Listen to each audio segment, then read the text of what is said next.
Syaitanirrajim. Aku berlindung kepada Allah dari godaan setan yang terkutuk. Bismillahirrahmanirrahim. Dengan menyebut nama Allah yang Maha Pengasih lagi Maha Penyayang. Surah Al-Ahqaf, surah yang ke-46 ayat 15 sampai ayat 20. Wasainal insana, kami Allah berwasiat, memerintahkan, mewasiatkan al-insan kepada semua manusia, biwalidayhi kepada kedua orang tuanya, ibu dan ayahnya, ihsana untuk berbuat ihsan terbaik. Hamalathu telah mengandungnya, ummuhu ibunya, kurhan dengan susah payah, dengan sulit. Wa wada'athu dan telah melahirkannya, kurha juga dengan susah payah, dengan sulit. Wa hamluhu dan mengandungnya, wa fisaluhu dan menyapihnya, salasuna syahran 30 bulan. Hatta sehingga ijabalagho apabila telah sampai, asuddahu dewasanya, wa balagha dan telah sampai arbina sanah usia 40 tahun. Qala, ia berkata, ia berdoa, Rabbi ya Allah ya Tuhanku, rauzi'ni berikanlah aku petunjuk, an askura agar aku bersyukur, nikmataka nikmat engkau ya Allah, allati an'amta yang telah engkau berikan, anugerahkan, alayya atasku, wa ala walidayya dan atas kedua orang tuaku, wa an a'mala sholihan dan aku agar berbuat amal soleh, tardahu yang kau ridhoi, wa aslih li dan berikanlah kebaikan untukku, fi dzurriyyati di dalam keturunanku, inni sesungguhnya aku tubdu aku bertaubat ilaika kepada engkau ya Allah, wa inni dan sesungguhnya aku minal muslimin termasuk orang-orang yang muslim. Apa maksudnya? Ayat-ayat ini tentang menjelaskan kita mesti berbuat baik kepada kedua orang tua kita.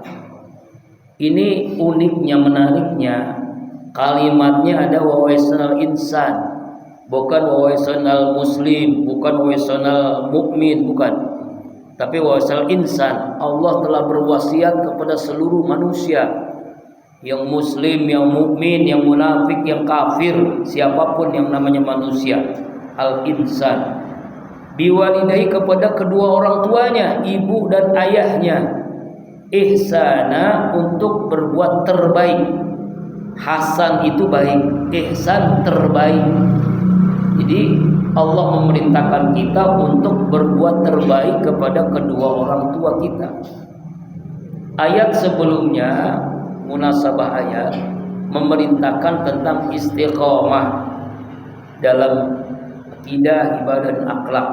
Setelah kita beribadah kepada Allah istiqomah, maka Allah memerintahkan kita untuk berbuat baik kepada kedua orang tua kita. Ini kan saling terkait. Setelah iman kita, ibadah kita mantap, maka buktinya adalah berbuat terbaik kepada kedua orang tua. Ayat ini juga dijelaskan di ayat sebelumnya, misalnya dalam surah Al-Isra ayat 23. Wa qada rabbuka alla ta'budu illa iyyahu wa bil walidaini ihsana. Allah telah memerintahkan kita untuk menyembah Allah, ya, dan berbuat terbaik kepada kedua orang tua kita. Ya, dalam ayat lain, aniskur li walidayka ilayal masir, bersyukurlah kepada Allah, kepadaku dan kepada kedua orang tuamu. Jadi ihsana, berbuat terbaik. Kenapa seperti itu? Dijelaskan di ayat ini terinci. Hamalathu ummuhu kurha, ibu manusia, ya, emak, mama, ya, semuanya itu mengandungnya secara kurha, susah payah, hamil dengan susah payah, ya kan? Alhamdulillah kita gak ngalamin hamil, ya kan?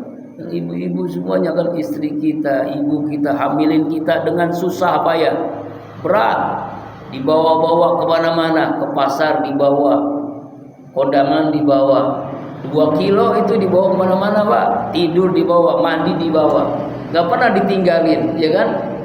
Berat, payah. Kurha itu artinya saking payahnya, ya, ngidamnya yang aneh-aneh, minta kepala kereta lah, yang nggak musimnya, ya kan ya, yang nggak musimnya, minta getuk, minta buah gowok yang nggak musimnya, aneh-aneh aja tuh. Ya susah, berat kurha, ya dibawa-bawa kemana-mana. Ini dijelaskan nih oleh Allah Subhanahu Wa Taala. Ya, kenapa di sini ibu bukan bapak? Karena ibu itu yang mengandung kita. Makanya ketika Rasulullah ditanya oleh sahabat, ya Rasulullah, siapakah yang wajib kami muliakan setelahmu ya Rasulullah? Rasulullah menjawab 3 kali berurutan ibu terus. Ibu, baru ayah. Ibunya 3, ayahnya 1. 1 ayah, 3. Wah, beda. Bukan maksudnya, bukan begitu Pak. Cuma beda. Itu mah istiqomah, istiqomah di kontraknya rumah. Bukan. Maksudnya kedudukan ibu lebih tinggi dibandingkan ayah. Kenapa? Karena dia mengandung. Setelah itu wada'at sukurha, melahirkan kita dengan kurha, dengan susah payah, berat, dipertaruhkan nyawanya antara hidup dengan mati. Ya kan? Ya kalau zaman sekarang ada yang mudah sesar, ya. Kalau zaman dulu kan nggak ada yang sesar kan, semuanya normal. Ada yang sungsang lah, ada yang gimana lah. Makanya diurut dulu oleh dukun, ya, supaya lahirnya yang bagus, benar, kepala dulu, ya, jangan kaki dulu, jangan sungsang misalnya kan. Ya kalau sekarang ada alat khusus namanya sesar.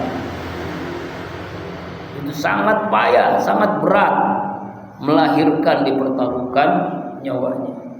Kemudian setelah itu apa lagi? Wa hamluhu wa fisaluhu, menyapihnya, mengandungnya, menyapihnya, ya, artinya menyusuinya, ya, menyusui. Setelah mengandung, menyusui kan. Dan itu salah sunnah sahron 30 bulan. Kalau dalam ayat lain surah Al-Baqarah itu ayat 233, wal walidatu yurdihna auladahunna haulaini kamilaini liman arada itimma ridhaah. Para ibu-ibu menyusukan anaknya selama 2 tahun penuh. Al-Quran itu memerintahkan seorang ibu untuk menyusui anaknya itu 2 tahun. Karena sekarang kan karena wanita karir nggak sampai 2 tahun, kadang cuma sebulan. Iya, kadang nggak sebulan, juga seminggu. Astagfirullahaladzim. Padahal perintahnya dalam surah Al-Baqarah 233 2 tahun Pak. Jadi menyusui itu selama berapa? 2 tahun. Iya, itu kan ilmu kesehatan juga begitu. Ternyata ASI, air susu ibu itu memberikan kesehatan gizi yang luar biasa dibandingkan air susu sapi. Sekarang kan ibu-ibu sekarang lebih banyak susu sapi daripada susu ibu. Padahal ya kedekatan seorang ibu itu diawali karena dia menyusuinya, mengandung, menyusui. Masya Allah, berat itu Pak. Anaknya 2 tahun, kalau bapaknya anak-anak seumur hidup lah. Allah Akbar. Ya. Dalam ayat lain, wa bisalu api aimin, menyapihnya juga 2 tahun. Menyapihnya anak itu selama 2 tahun. Nah, dalam ayat ini Al-Ahqaf 15 ini sampai dijumlahkan salah sunnah sahron 30 bulan. Buat 30 bulan itu berapa tahun Pak? Dari mengandung sampai melahirkan dan menyapih 30 bulan. 30 bulan nih salah sunnah sahron. Ini hebat nih ya. Hah? Berapa? Ya benar kan? Mengandung, melahirkan, menyapih, ya kan? 2,5 tahun baru bisa disapi. Itu. Masya Allah. Itu sampai seperti itu Pak. Dia dijelaskan secara lengkap detail dalam Al-Quran. Jadi waktu. Jadi di ilmu kedokteran modern pun mengakui bahwa Al-Quran itu benar-benar mukjizat. Buktinya kalau kurang dari apa yang diperintahkan Allah, anak itu gizinya, proteinnya beda dengan anak yang disusui selama 2 tahun. Kecerdasannya pun beda. Kecerdasannya, kedekatan, kejiwaannya, psikologis seseorang anak yang disusui selama 2 tahun dengan anak yang disusui selama seminggu, misal sebulan, beda. Gizinya, proteinnya, kemudian sampai kedekatan psikologis dengan ibu itu beda dibandingkan. Saya salut, ada seorang ibu anaknya 18, satu biang. 18. Masya Allah. Dan itu semuanya jadi orang semua. Ya, artinya benar-benar ada yang doktor, ada yang insinyur, ada guru, ada profesi, macam-macam itu 18 anak. Jadi ketika ada acara haul, ya, karena bapaknya sudah meninggal, itu anaknya semuanya kumpul. Cucunya udah berapa tuh? Anaknya 18. Masya Allah. Jarang ya. 18 Pak. Luar biasa. Satu biang 18. Masya Allah. Nah, kemudian di ayat ini juga hatta idza balagha asyuddahu wa balagha arba'ina sanah. Sehingga sampai usia dewasa 40 tahun. Jadi Allah mengungkapkan di surah Al-Ahqaf ini 40 tahun. Kenapa angka 40 tahun? Rasulullah Nabi Muhammad diangkat menjadi nabi usia 40 tahun. Makanya dalam sebuah hadis Rasulullah bersabda, ya, al-abdul muslim ija balagha arba'in sanah qaqqallahu isabah wa ija balagha sittina sanah razaqallahu inaba ilaihi wa ija balagha sab'ina sanah ahabballahu ahlas sama wa ija balagha samanina sanah sabbatallahu hasanah wa mahari sayyiati wa ija balagha tis'ina sanah ghafirallahu lahu ma taqaddama min dzambi wa ma ta'akhkhar wa syafa'ahu Allah fi 'alil baiti wa qadiba fi sama asirallahu fi ardi. Usia 40 tahun itu usia hati-hati. Kalau 40 tahun itu dia taat, menjadi orang yang taat. Tapi kalau usia 40 tahun dia maksiat, wah udah susah lagi, dan kembali lagi untuk taat. Makanya penentu seseorang itu usia 40. Ini Al-Qur'an nih. Arba'ina sanah, 40 tahun. Bahkan dalam hadis dari Utsman radhiyallahu anhu, seorang manusia, seorang muslim usianya 40 tahun itu adalah mulailah Allah ringankan hisabnya. Usia 60 tahun, ya, Allah memberikan rezeki inabah kembali kepada Allah. Usia 70 tahun penduduk langit di langit itu menyukainya. Usia 80 tahun Allah menetapkan kebaikan-kebaikannya, menghapus keburukannya. Usia 9 tahun Allah ampuni semua dosa yang dahulu akan datang dan diizinkan berikan syafaat kepada keluarganya. Jadi usia 90 tahun itu luar biasa, karena usia yang melebihi umur Rasulullah sallallahu alaihi wasallam. Rasulullah itu umur 63 tahun wafat. Ya, Allah wafatkan. Jadi usia 40 tahun ini adalah usia seseorang sudah dewasa. Ya, kalau dia telah meninggalkan maksiat selama 40 tahun karena malu kepada manusia, maka ditinggalkan oleh Allah. Makanya pentingnya kalau usia 40 tahun itu usia penentu seorang masuk surga atau neraka. Seorang 40 tahun itu taat, maka dia insya Allah masuk surga. Kalau maksiat masuk neraka, sulit lagi taubat sulit 40 tahun. Nah, lalu apa yang diajarkan dalam surah ini? Kita doa. Ini doanya nih Pak. Qala, ia berdoa. Rabbi auzi'ni, ya Allah ya Tuhanku, auzi'ni, berikan hamba petunjuk ya Allah. Berikan hidayah kepada hamba. An askura, agar hamba ini selalu bersyukur, agar saya ini selalu bersyukur. Nikmataka, nikmatmu ya Allah. Allati an'amta, yang telah engkau berikan alayya kepadaku, wa ala walidayya, dan atas kedua orang tuaku. wa an a'mala sholihan, dan akan aku berbuat soleh, melakukan amal soleh, radhahu yang engkau ridhoi ya Allah, wa aslih li, dan berikanlah kebaikan untukku, fi zurriyati, pada keturunanku, ya, inni, sungguhnya aku, tubtu, aku bertaubat, ilaika, kepadamu ya Allah, wa inni minal muslimin, dan sungguhnya aku adalah termasuk orang-orang muslim. Ini doa apa? Doa untuk kita, kedua orang tua kita, dan keturunan kita. Bayangin nih, doa untuk kita, kedua orang tua kita, dan keturunan kita. Ya, ini doanya nih. Setelah usia 40 tahun ini doanya. Kemudian juga Rasulullah mengajarkan sebuah doa dalam kitab Sunan Abu Dawud.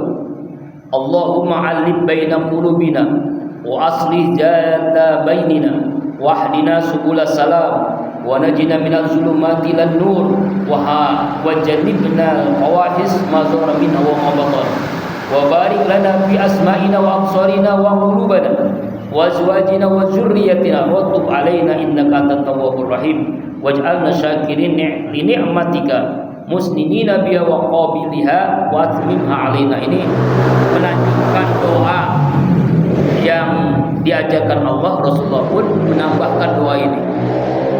Ya Allah, selamatkan kami dari kegelapan menuju cahaya-Mu ya Allah. Jauhkan kami dari perbuatan yang maksiat, dosa, baik yang terang-terangan maupun yang tersembunyi. Berkahi kami ya Allah, pendengaran kami, penglihatan kami, istri-istri kami, keturunan kami. Terimalah taubat kami. Sungguhnya Engkau Maha Penerima taubat dan Penyayang. Jadikanlah kami sebagai orang yang bersyukur atas nikmat-Mu, memuji menerima nikmat-Mu, dan sempurnakanlah bagi kami nikmat-Mu ya Allah. Ini doanya ya Pak ya. Doa untuk kita pribadi, untuk orang tua kita, dan untuk keturunan kita. Jadi boleh digaris bawah, ini doa nih. Rabbi auzi'ni an askura nikmataka lana. Iya, ini juga doa Bapak boleh lakukan ketika sujud syukur. Sujud syukur tuh ketika sujud syukur dapat nikmat Allah, baca doa ini. Boleh nih, ya. Apa kata Allah ayat 16? Ulaikal ladzina tataqabbalu min anhum. Mereka itulah orang-orang yang telah kami terima dari mereka ahsana ma amilu, yang terbaik apa yang mereka lakukan. Wa natajawazu an sayiatim, dan kami ampuni dosa-dosa mereka. Fi ashabil jannah, mereka adalah penghuni surga. Wa'da sidqi, itulah janji yang benar, alladzi kanu ya'dun, yang telah mereka dijanjikan. Jadi kalau kita melakukan doa ini setelah kita usia 40 tahun, ya, maka mereka itulah, ya kata Allah, orang-orang yang diterima ya kebaikan mereka, amal mereka, dan Allah ampuni dosa-dosa mereka. Ya, Allah ampuni. Jadi dengan kita berbuat terbaik kepada kedua orang tua kita, kemudian kita doa Rabbi auzi'ni dan seterusnya, ini mereka itulah orang-orang yang diterima amal kebaikan, ya, dan Allah akan mengampuni dosa-dosa mereka, dan mereka ashabul jannah, penghuni surga, ya, penghuni surga. Allah berikan menerima amalnya, salatnya, puasanya, zakat, infak, sedekahnya, ya, dan Allah ampuni dosa, dan mereka penghuni surga. Jadi untuk menjadi penghuni surga, untuk diterima amal kita, untuk diampuni dosa kita, kita mesti berbuat terbaik kepada kedua orang tua kita, ya. Jangan sampai ya kita mengecewakan orang tua kita. Ada pertanyaan, ya Rasul, orang tua saya telah meninggal dunia, ibu ayah saya telah wafat, sudah di alam barzah, di alam kubur. Bagaimana saya berbuat kebaikan kepadanya? Maka apakah masih ada? Naam, masih ada. Arba'u sholin, ada 4 hal berbuat baik kepada kedua orang tua kita yang telah meninggal dunia. Ini jawaban Rasulullah ketika sahabat bertanya, Kalau orang tua kita masih hidup, iya. Tapi orang tua kita udah meninggal, bagaimana caranya? Pertama, as-salatu alaihima, mendoakannya, menyolatkannya ketika wafat, mendoakannya. Ya, kirimkan Al-Fatihah. Sampai nggak? Pasti sampai. Kalau nggak percaya, mati dulu baru kita kirimin doa. Ya Allah, maghfir lahu untuk ayah kita, Allah firlaha untuk ibu kita. Kirimkan Al-Fatihah. Minimal ya 5 kali lah dalam setiap selesai sholat. Tuh, zuhur, asar, maghrib, isya, subuh. Belum sholat sunnah. Yang kedua, istighfarul lahuma, memintakan ampun untuk keduanya. Jadi kalau istighfar itu jangan egois, hanya untuk diri kita sendiri. Libatkan orang tua kita dalam istighfar kita. Misalnya, astaghfirullahaladzim li wali walidayya. Nah, itu kan untukku dan untuk kedua orang tuaku. Ya Allah maghfir lahu juga sama.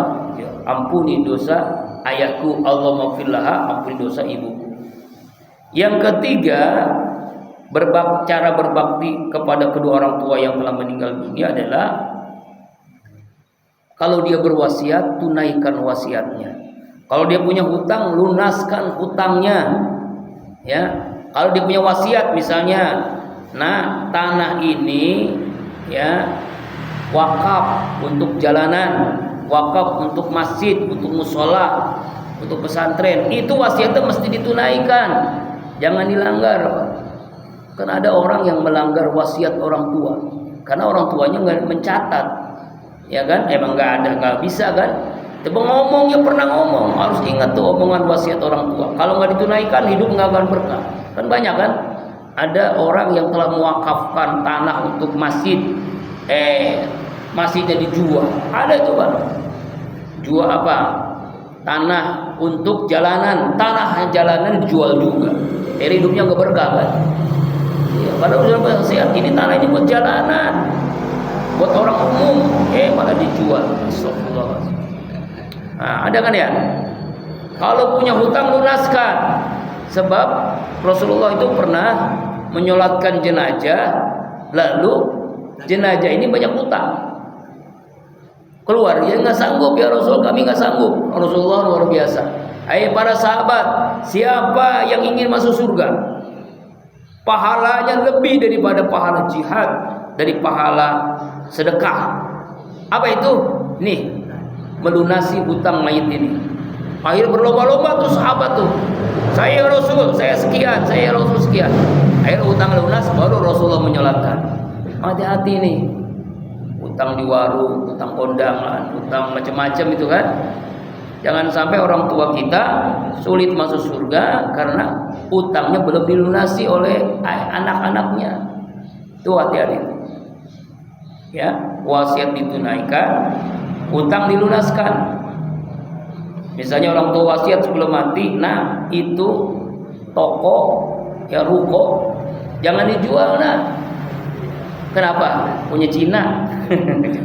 jangan itu bercanda ya. Nah, yang keempat, apa kewajiban anak kepada orang tua yang meninggal dunia? Sambung silaturahim kepada keluarga dekatnya atau kepada sahabat dekatnya. Misalnya dia punya kakak adik, encang kita, encing kita, ya, punya apa lagi? Ya, punya teman dekatnya, teman ngobrolnya. Kalau, nah, ini terjadi Abdullah bin Umar. Ini pernah saya sampaikan ya dalam tausiah. Abdullah bin Umar ini sedang naik onta, bertemu dengan orang tua Baduy.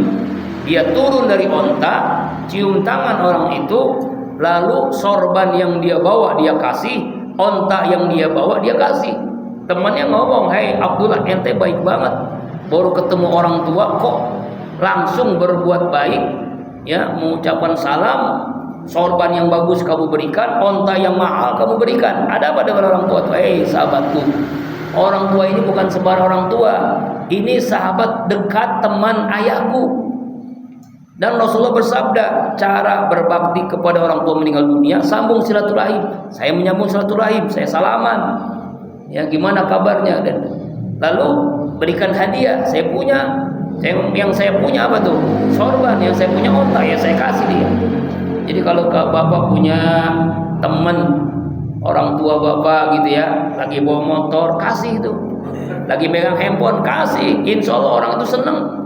Kita bangkrut, motor belum lunas, handphone satu-satunya misalnya. Ya itu diantara, kalau itu kan sorban sama kontak kan ya. Itulah 4 hal cara berbakti kepada orang tua kita yang meninggal dunia. Mendoakannya, memintakan ampun istighfar kepadanya, ya, tunaikan wasiat, lunaskan hutangnya, dan berbuat baik kepada sahabat dekatnya atau kakak adiknya, ya, keluarganya. Keluarga kita juga kan, encang-encing kita. Kalau punya rezeki, kasih, berikan hadiah untuknya. Itu cara berbakti kepada orang tua yang telah meninggal dunia. Kemudian ayat yang ke-17, nah ini malah larangan nih. Walladzi qala liwadaini uffin. Dan ada orang-orang yang berkata kepada orang tuanya uffin, artinya kalimat menentang. Nah, sini kamu. Dia menolak itu. Jadi atau uffin atau cih, ya, artinya ketika dinasehatin dia tidak mau taat. Disuruh beli apa nih? Beli di warung nih. Apa sih saya mau disuruh? Nah, itu nggak boleh tuh. Kalimat mengelak, kalimat mengancam, kalimat tidak itu diaturan orang tua uffin diantaranya. Laku kepada kalian berdua, kedua orang tuanya, ayah ibunya. Ataidan ini, apakah kalian memperingatkan aku an ukhraja, bahwa akan dibangkitkan nanti di alam kubur. Wa qad khalatil qurun, dan sungguh telah berlalu masa-masa yang dahulu, min qabli, dari sebelumku, wa huma, dan kedua orang tuanya, yastaghisanillah, keduanya memohon pertolongan kepada Allah. Wa ilaka amin, celaka kamu beriman kepada hari, celakalah, berimanlah kepada hari kiamat. Inna wa'da haq, sungguh janji Allah adalah hak. Wa yaqulu ma haza, dia berkata, tidaklah ini illa asatirul awin, kecuali dongeng-dongeng yang lalu, cerita-cerita orang-orang yang dahulu. Apa maksud ayat ke-17? Ini asbabun nuzulnya menurut Yusuf bin Marwan menjelaskan, ayat ini berkaitan dengan Abdurrahman bin Abu Bakar. Ia mengatakan uffin kepada kedua orang tuanya saat kedua orang tuanya menyuruh masuk Islam. Orang tuanya Islam, anaknya, ya, Abdurrahman ini masih kafir, diajak masuk Islam lah. Apa uffin, aneh aja. Menolak apa yang disampaikan orang tuanya.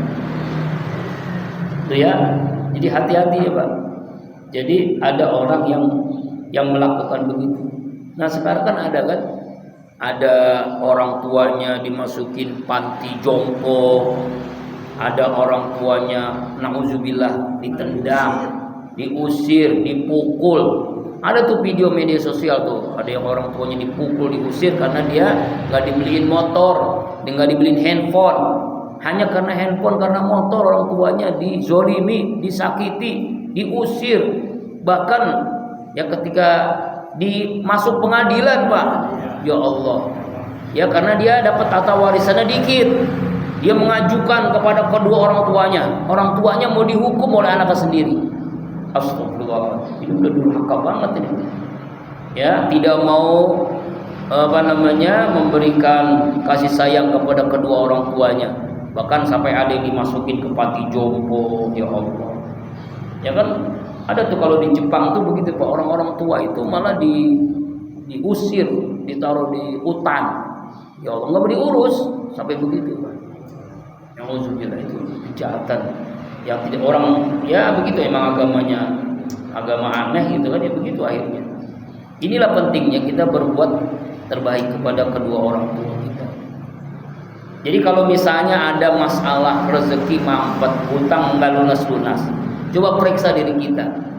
Apakah kita masih suka mendoakan orang tua atau belum? Ini penyebab rezeki susah diantaranya adalah orang yang tidak mau memberikan kebaikan kepada orang tuanya. Berkata saja nggak boleh. Berkata ketika dipanggil, dinasihatin itu udah dosa, apalagi sampai memukulnya, ya kan? Bahkan dalam riwayat ini siapa namanya tuh? Ya, sialan kamu, begitu sampai mengatakan begitu. Orang tuanya ngajak masuk Islam, dikata sialan kamu. Itu tentang hari kebangkitan itu dongeng-dongeng, bukan kisah yang nyata. Padahal kata Allah, inna wa'dal haq, sungguhnya janji Allah itu benar, ya kan? Sampai begitu tuh. Jadi karena itulah ya kita ini wajib berbakti kepada kedua orang tua kita. Jangan sampai ada orang-orang yang berkata apalagi sampai memukulinya, mengancamnya. Nauzubillah ya. Nauzubillah min dzalik. Iya, saya membunuh sampai ya Allah. Ya Allah. Ya. Nah, ini. Jadi ayat ini jangan berlaku kasar kepada kedua orang tua. Ya. Jadi orang tuanya ini yastaghizani wa ilaka amin. Kedua orang tuanya minta pertolongan kepada Allah agar anaknya diberikan petunjuk. Apa jawaban orang anaknya? Wa ilaka amin. Celaka kamu. Astagfirullah. Berimanlah. Sungguh janji Allah adalah benar. Anak yang ngomong apa? Yaqulu ma haja ila asatatau awwalin. Ini adalah dongeng-dongeng dahulu. Ya. Diceritakan dari Abu Umamah radhiyallahu anhu, Rasulullah sallallahu alaihi wasallam arba'atun, 4 orang la'anahumullahu min fawqi ars, yang mendapatkan laknat Allah, murka Allah di atas arusnya, wa amanat alaihimul malaikat, dan malaikat mengaminkan. Jadi artinya orang ini dilaknat oleh Allah. 4 golongan. 4 golongan orang yang dilaknat oleh Allah Subhanahu wa ta'ala dan diaminkan oleh para malaikat. Yang pertama, mudillul masyakin, orang yang menyesatkan orang-orang miskin.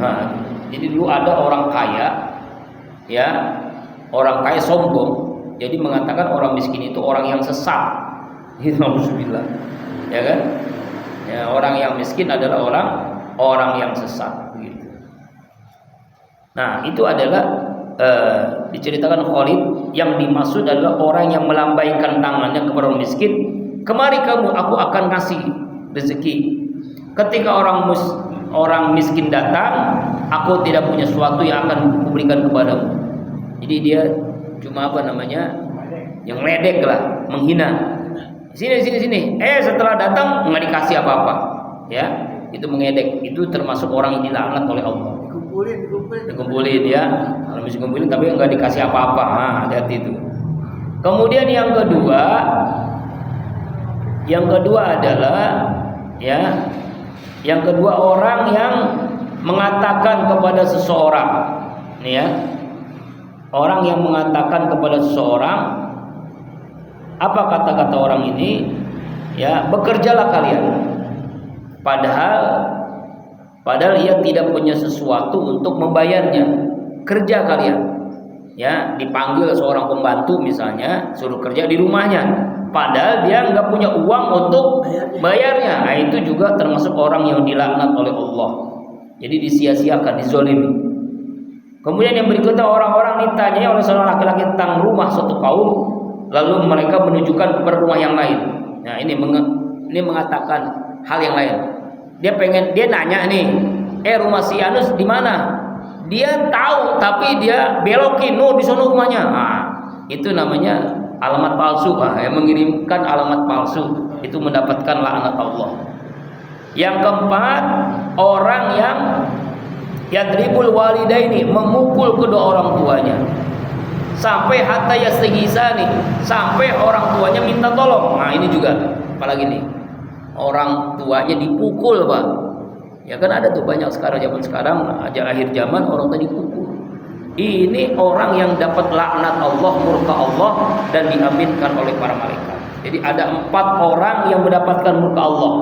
Orang yang menghina orang miskin, ya, orang yang mengatakan kepada pembantu, tukang, padahal dia nggak mampu membayarnya, suruh kerja doang tapi nggak dibayar. Nah, itu. Yang ketiga, orang yang mengirimkan alamat palsu. Yang keempat, orang yang memukuli kedua orang tuanya. Itulah termasuk orang yang mendapatkan laknat Allah Subhanahu wa ta'ala. Kemudian ayat yang ke-18, ulaikal ladzina haqqa 'alaihimul qawlu. Mereka itulah orang-orang yang pasti wajib atas mereka ketetapan Allah. Maksudnya ketetapan Allah itu siksaan Allah. Mereka yang durhaka kepada kedua orang tuanya yang mendapatkan siksa Allah fi umamin, bersama orang-orang yang dahulu, orang-orang kafir, qad khalat, yang telah berlalu, min qablin, dari sebelum mereka, minal jinni wal ins, dari kelompok jin dan manusia. Jadi orang-orang yang menyiksa kedua orang tuanya, yang murka orang tuanya kepadanya, maka mendapatkan apa? Siksaan Allah, ketetapan Allah. Al-qaulu itu siksaan, itu bersama orang-orang kafir, ya kan? Makanya dalam hadis Rasulullah mengatakan, ridallah fi ridal walidain wa sukhtullah fi sutil walidain. Ridho Allah tergantung ridho kedua orang tua, murka Allah tergantung kemurkaan orang tua kita. Sampai Allah menekankan di sini, orang-orang seperti itu akan disiksa seperti orang-orang kafir yang dahulu, baik golongan jin ataupun manusia. Innahum kanu khasirin, sesungguhnya mereka ini adalah orang-orang yang rugi selama-lamanya di akhirat, ya, masuk neraka bersama orang-orang kafir. Karena apa? Karena mereka adalah orang-orang yang menyiksa atau tidak taat kepada kedua orang tua, durhaka kepada orang tuanya. Na'udzubillah summa na'udzubillah. Kemudian ayat yang ke-19, walikullin, bagi setiap makhluk, darajatun, itu ada derajat, mimma amilu, apa yang mereka lakukan, waliyafiyahum, agar Allah mencukupkan kepada mereka amalahum, amal-amal mereka, wa hum la yuzlamun, dan mereka tidak akan dirugikan. Itu maksudnya setiap orang, baik yang muslim, yang kafir, ada derajat-derajatnya. Maksud derajat ini tingkatan-tingkatan sesuai dengan amalnya, sama dengan tingkatan surga, derajat surga, atau tingkatan neraka. Mayyamal misqala dzarratin khairan yarah, wa mayyamal misqala dzarratin syarran, yang melakukan kebaikan sekecil apapun akan dibalas, keburukan segala pun akan dibalas. Jadi nanti orang-orang di surga, di neraka itu beda-beda tingkatannya, Pak. Ada surga Naim, surga Darussalam, surga Aden dan sebagainya. Nah, di neraka juga begitu, sesuai dengan kemaksiatan yang dilakukan di dunia.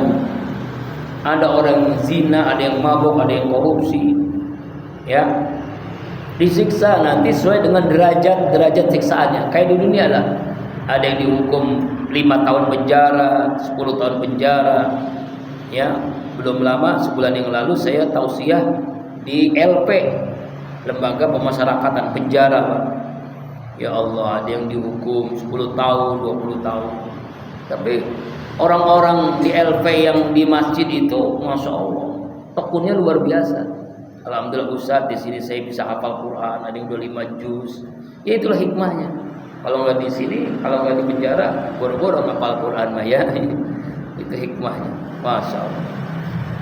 Ya, jadi tidak ada yang dizalimi, wahum la yuzlam, tidak ada mereka dizalimi, sesuai dengan amal perbuatan mereka sendiri balasannya. Jadi tingkatan surga, tingkatan neraka itu sesuai dengan amalnya. Ya, dijelaskan dalam tafsir Ibnu Katsir, Abdurrahman Ibnu Zaid Ibnu Hasan mengatakan derajat tingkatan neraka itu ke bawah, derajat tingkatan surga itu ke atas. Jadi derajat surga itu tingkatan nabi, tingkatan sahabat, tabi'in, ulama, siddiqin, syuhada, sholih, itu ada tingkatan. Semakin tinggi semakin tinggi ya, semakin tingkatannya surga makin tinggi. Yang tertinggi adalah surga Firdaus. Ya, tingkatan terendah, ya tingkatan-tingkatan neraka. Ada neraka sakor, orang yang meninggalkan sholat. Ada neraka wail, ada neraka hawiyah, ada neraka jahanam, ada jahim. Wah, itu tingkatan yang paling rendah sesuai dengan perbuatan mereka waktu di dunia ini. Dan Allah tidak menzolimi, mereka sendiri yang zalim, wa hum la yuzlamun. Mereka tidak dizolimi sedikit pun ketika nanti balasan di akhirat. Ya, makanya dunia ini tempat meninggal, bukan tempat tinggal. Tempat tinggal kita di akhirat selama-lamanya. Balasan surga atau neraka, ujung-ujungnya itu aja tempatnya, nggak ada yang tempat lain. Kalau nggak surga ya neraka, kalau nggak neraka ya surga. Makanya kita selalu berdoa kepada Allah yang diajarkan Rasulullah, Allahumma inna nas'aluka ridhaka wal jannah wa na'udzubika min sakhatika wan nar. Ya Allah ya Rabb, kami hanya ingin ridhamu dan surgamu, jauhi kami dari murkamu dan neraka. Kemudian jamaah rahimakumullah, ayat yang terakhir 20. Wa yauma yu'radu ladzina kafaru 'alan nar. Ingatlah pada hari dihadapkan orang-orang kafir kepada neraka, yaitu pada hari kiamat nanti orang-orang kafir dihadapkan ke neraka. Ajhabtum tayyibatikum, kalian telah menghabiskan rezeki kalian fi hayatikum, dalam kehidupan kalian ad-dunya, di dunia. Wastamtum biha, dan kalian telah bersenang-senang dengan di dunia itu, dengan harta kalian. Fal yauma, maka pada hari ini tuzzauna, kalian dibalas ajabal hud, dengan siksaan yang menghinakan. Bima kuntum tastakbiruna, karena apa yang kalian telah sombongkan fil ardi, di bumi, bighairil haq, tanpa alasan yang benar. Wa bima kuntum tasukun, dan karena kalian telah berbuat fasik, tidak taat kepada Allah Subhanahu wa ta'ala. Ayat ini sebagai kecaman ya kepada orang-orang kafir ketika nanti di akhirat dihadapkan mereka semua ke dalam neraka. Semua dihadapkan kepada neraka. Ya kan? Makanya sampai-sampai ya Allah mengatakan, kalian telah menghabiskan harta-harta kalian untuk judi, untuk zina, untuk maksiat ya waktu di dunia. Ya, kalian telah bersenang-senang dengan harta kalian, dengan judi, dengan zina, dengan apa yang kalian waktu di dunia kalian lakukan. Pada hari ini falyama, kalian akan diazab dengan siksaan yang menghinakan kalian, yang kalian sombong waktu di dunia. Ya, bigul haq, tanpa alasan yang benar. Artinya balasan kepada orang-orang kafir neraka yang menghinakan, neraka yang menghinakan. Allah Akbar. Makanya diceritakan Umar bin Khattab menjauhkan diri dari banyak makan minuman yang enak-enak. Pokoknya dia merasa takut kecaman Allah ya kepada orang yang telah menghabiskan uangnya untuk maksiat. Ya kan? Jadi banyak orang. Ada saya ketemu sama seorang yang kerja di kapal pesiar, Pak. Dia itu ketemu istrinya tuh, keluarganya tuh 8 bulan di kapal, 4 bulan di darat gitu. 8 bulan, Pak. Itu kapalnya kan kapal yang itu masuk kapal itu minimal itu 50 juta hanya seminggu, Pak. Yang di situ maksiat, banyak banget Ustaz, saya mah bingung katanya. Itu judi, zina, waduh. Pokoknya di situ tuh udah berbagai macam maksiat ada semua. Ya, selama 1 minggu pindah-pindahan dari negara ini ke negara ini, ke negara ini, ke negara ini. Apa pesiar paling besar itu, Pak. Dan itu uang minimal bayarnya 50 juta, ada yang ratusan juta, Pak. Seminggu ratusan juta. Untuk maksiat itu, na'udzubillah, summa na'udzubillah. Dan bukan orang-orang bule doang, orang Indonesia juga banyak katanya. Banyak. Ya itulah orang-orang Cina, orang-orang yang maksiat. Begini, Pak, jadi kalau orang rezekinya dari haram, pasti mau melakukan yang haram lagi. Orang nih korupsi, maunya zina kan? Yang nggak jauh-jauh lah, ini bukan gosip ya, bener kan? Yang dulu mantan gubernur Jawa Barat kan? Ya karena korupsi kan, akhirnya ketahuan kan zina, karena dia ngaku, ya kan? Ya kan saya bayar, itu ketahuan bayar, ya kan? Nah iya zina kan? Astagfirullahaladzim. Kayaknya bagus banget kan? Hebat kan? Bangun Masjid Al-Jabar, uangnya dari mana tuh? Makanya masjidnya bukan untuk ibadah Pak, karena uangnya nggak jelas, masjidnya juga bukan. Banyak kan kalau ke sana bukan ibadah, ngapain? Moto-moto, jalan-jalan dan sebagainya. Jadi masjid bukan tempat untuk ibadah kepada Allah. Kesian ya kan ya. Alhamdulillah saya belum sana juga ya. Ya kan, artinya uang haram itu akan membuat seorang untuk melakukan yang haram berikutnya. Itu kan akan dengan sendirinya. Wallahu a'lam bishawab. Mudah-mudahan dari apa yang kita baca dari ayat 15 sampai 20 kita bisa mengambil ibrah pelajaran. Allahumma arhamna bil Quran. Insyaallah besok minggu depan Selasa ayat yang ke-21, besok hari Rabu di Pesantren Qur'an Salim kajian tafsir Al-Qur'an surah awal masih Al-Baqarah. Wallahu a'lam bishawab bi barakati wa karamati al-Fatihah.